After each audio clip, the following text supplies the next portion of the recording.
Bonjour. Aujourd'hui, nous allons parler des graphiques que peuvent engendrer les tables de multiplication et les mouvements des planètes dans le système solaire. Sur le net, il existe un certain nombre de blogs et de vidéos qui montrent les graphiques que l'on peut obtenir à partir des tables. Le principe est le suivant. Vous tracez un cercle. Puis sur ce cercle, vous tracez un certain nombre de points. On va considérer n points que l'on note de 0 à n-1. Le principe est le suivant. On relie chaque point par son multiple modulo, le nombre de points. Si je prends la table de 2 pour une centaine de points, alors on obtient les correspondances suivantes. Le 1 est relié à 2, le 2 à 4, le 3 à 6 et ainsi de suite. Le 49 est relié au 98 pour le 50, comme on commence au 0, on le relie donc non pas à 100 mais à 0. Le 51, lui, est relié au 2, car le reste de la division de 102 par 100 est de 2. Voilà graphiquement ce qu'on obtient. Je vais reprendre quelques exemples de base que l'on peut trouver sur Internet. Prenons la table de 1. Pour 10 points, voilà ce qu'on obtient. Maintenant pour 12, 13, et ainsi de suite. On observe que pour la table de 1 on obtient les polygones réguliers. Reprenons la table de 2.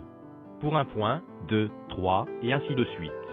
On voit apparaître une sorte de cœur. Mathématiquement, cela s'appelle une cardioïde. Passons à la table de 3. Pour 1 point, 2, 3, et ainsi de suite. On voit maintenant deux boucles qui apparaissent. Regardez ce qui se passe pour la table de 4. On voit apparaître 3 boucles. Maintenant regardons pour les tables supérieures. Une conjecture apparaît. Le coefficient multiplicateur -1 correspond au nombre de boucles qui se forment. Jusqu'ici, nous avons regardé les tables de nombres entiers. Mais regardez ce qui se passe lorsque l'on considère des tables de nombres non entiers. Par exemple, la table de 1,5 et ainsi de suite.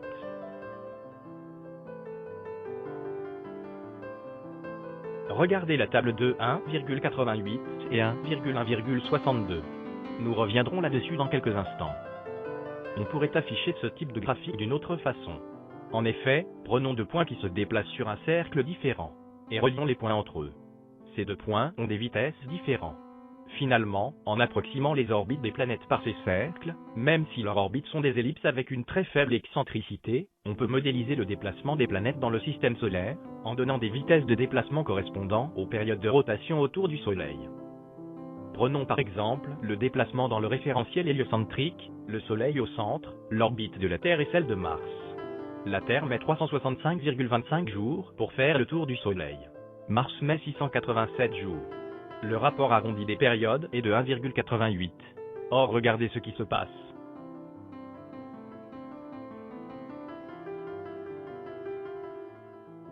Non seulement on voit apparaître le graphique de la table de 1,88. On peut également par des changements de repères, voir apparaître la trajectoire de Mars dans le référentiel terrestre. Regardez maintenant ce qui se passe, si l'on considère l'orbite de la Terre, et celle de Vénus. Vénus met 225 jours pour tourner autour du Soleil.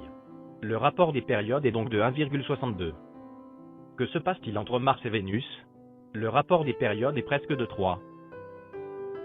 Le graphique obtenu ressemble sensiblement à celui de la table de 3. Malgré le grand nombre de facteurs négligés, pour simplifier la modélisation, tout comme les tables de multiplication, le mouvement des planètes cache à travers sa danse dans l'espace un certain côté artistique. Voilà, j'espère que la vidéo vous a plu.